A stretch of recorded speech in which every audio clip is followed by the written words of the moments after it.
Welcome to Ridhima kitchen. நம்ம வாங்க இன்றைக்கி நம்ம வீட்டில் வந்து கார்த்திகை தெய்வத்துக்கு பொரி கிளறலாம். பாருங்கள், அவல் பொரி எடுத்துருக்கிறேன்.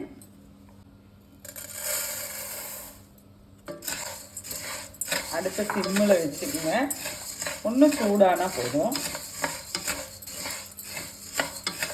பாருங்கள், பொரி வந்து ஒன்று கிறிஸ்ப் ஆயிடுச்சு, ரோஸ்ட் ஆயிடுச்சு. எடுத்துக்கலாம். ஒரு நிமிஷத்துக்கு மேலே கூட போகக்கூடாதுங்க.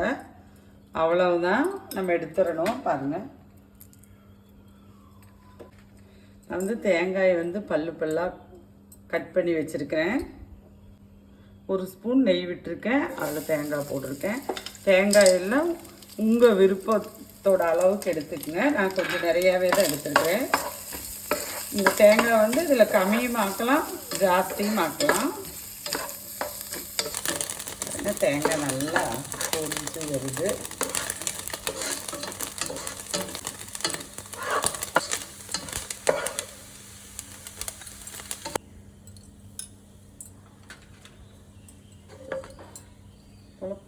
பொட்டுக்களையும் போட்டுக்கிறேன். பொட்டுக்களையும் உங்கள் விருப்பம், எவ்வளோ வேணாலும் எடுத்துக்கலாம். அதுவும் ரொம்ப ரோஸ்ட் ஆகக்கூடாது. ஒன்றும் கிறிஸ்பானா போதும், ரொம்ப கலர் மாறக்கூடாது. எடுத்துக்கலாம். பாருங்கள், இந்த அளவுக்கு கலர் சேஞ்ச் ஆனால் போதும் நம்ம ரோஸ்ட் பண்ணுறது. வந்து ஒரு பவுல் பொரி எடுத்துருக்கிறேன். பாருங்கள், இவ்வளோ நாட்டு சர்க்கரை எடுத்துருக்கேன். வெல்லம் போட்டுக்கலாம். நான் இது போட்டு தண்ணி வச்சுருக்கிட்டு போகிறேன். ரொம்ப ஈஸியாக செஞ்சிடலாங்க. நம்ம இந்த பெரிய கார்த்திகைக்கு கண்டிப்பாக இது வந்து நிறைய பேர்த்தோட வீட்டில் செய்கிற ஒரு பிரசாதம். இதில் நீங்கள் வேணால் நெடக்கடலையும் போடுவாங்க. நான் இப்போ நெடக்கடலை எடுக்கலை. இதுக்குள்ளே நம்மளுக்கு தேவையானது வந்து சுக்கு பொடி, ஏலக்காய் பொடி. நமக்கு வந்து பாகு வந்து ரெடி ஆயிடுச்சு. இது இந்த பொரிக்கு வந்து பாவு இருக்கல்லவா, நம்ம பொரி உருண்டைக்கும் முன்னாடி பாகத்துலேயே நம்ம இந்த பொரி கிளறதுக்கு எடுத்துக்கணும். எனக்கு கரெக்டாக வந்துருச்சு. நீங்கள் தண்ணியில் ஊற்றி பார்த்தீங்கன்னா அது உருட்டுறது தெரியும். அப்படியும் செய்யலாம்.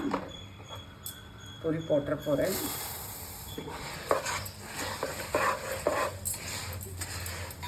இதில் வந்து இந்த பொரிக்கு மாத்திரம் ஒரு பாகு வந்து நம்ம எவ்வளோதான் கரெக்டாக நம்ம இது பண்ணாலும் அது வந்து சில பேர்த்துக்கு இனிப்பு ஜாஸ்தி வேணுங்க. நான் எடுத்துருக்கிறது வந்து இதுதான் அளவு கரெக்டு. அடுப்பை சிம்மில் ஆக்கிக்கிங்க.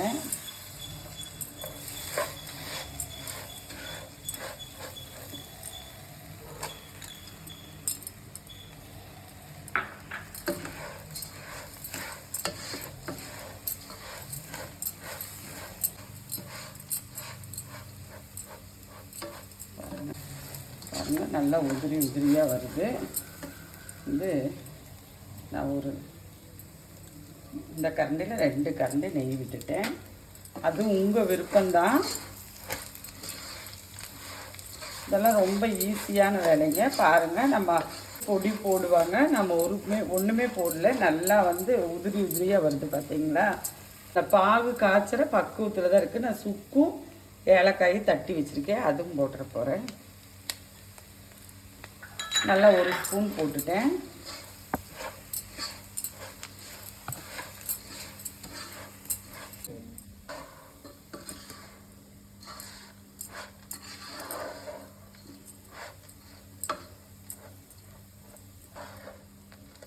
நமக்கு ரெடி ஆயிடுச்சுங்க.